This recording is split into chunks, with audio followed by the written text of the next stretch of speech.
বর্ণনা, ওনার প্রতিদিনের রুটিন এবং ওনার মাধ্যমে যে অসংখ্য মোদ্দা দিলে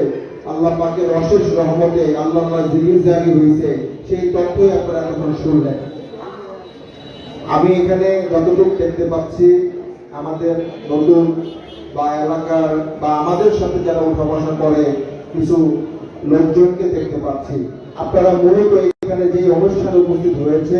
সেটাকে আমাদের তরিকতের ভাষায় বা জাকের বাইরে যারা আমরা বলি বা বিশ্ব অলিখালা বা ফরিদপুরে যারা রুহানি সন্তান হিসাবে আমরা দাবি করি, এই অনুষ্ঠানকে আমরা মিশন সভা বলে থাকি।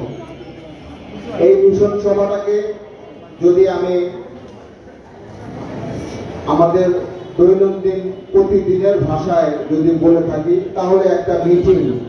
যেরকম একটা অনুষ্ঠানকে উদযাপন করতে গেলে যে কোনো একটা অনুষ্ঠানকে আমরা যদি আমাদের পারিবারিক হোক, সামাজিক হোক এবং রাষ্ট্রীয়ভাবে যে কোনো অনুষ্ঠান, যে কোনো কর্মকাণ্ডকে যদি আমরা বাস্তবায়ন করতে চাই, সেটার জন্য একটা আলোচনার প্রয়োজন হয়। একটা আলোচনার মাধ্যমে আমাদের অনেকের পরামর্শের মাধ্যমে একটি সিদ্ধান্তে আমরা উপনীত হই কিভাবে আমরা সেই প্রোগ্রামটাকে উদযাপন করব, আঞ্জাম দেব। এরকমই আমাদের এই অনুষ্ঠানটা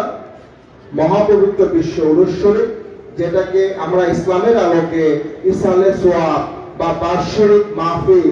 বা আমাদের মুরব্বিয়ানদের নামে যে আমরা প্রত্যেক বছরে একটি দিনকে ধার্য করে, অথবা দিন ধার্যের প্রয়োজন নাই, আমার যখন মনে চাইলো আমার মুরব্বিয়ানদের সোয়াব রেসানি তাদেরকে স্মরণ করে আমাদের ইসালে সোয়াব, যেটা কবরস্থানে অনেক সময় আমাদের অনেক আপন জনকে আমরা আমাদের বাড়ির পাশে যে কবরস্থানগুলো আছে সেখানে দাফন করতে পারি না। আমরা অনেকে আমাদের বা গ্রামের বাড়িতে বা আমরা থাকি এক জায়গায়, কবরস্থান অনেক দূরে থাকার কারণে আমরা ঘরে বসে আল্লাহ পাকের যে কালাম সূরা ফাতিহা এবং সূরা ইখলাস পাঠের মাধ্যমে এবং অন্যান্য সূরা, সূরা তাকাসসুর, সূরা কাফিরুন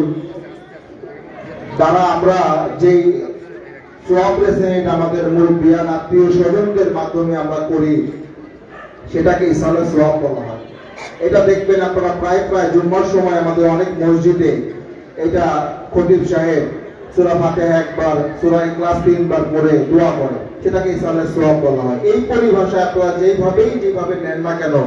এইটাকে বাৎসরিক যে মাহফিল, বাৎসরিক যে প্রোগ্রাম, বাৎসরিক যে অনুষ্ঠানটা আমরা উদযাপন করে থাকি, সেটার নামে আমরা তরিকতের যারা তরিকতপন্থী তারা আমরা মহাপবিত্র বিশ্ব উরুস শরীফ নামে উদযাপন করে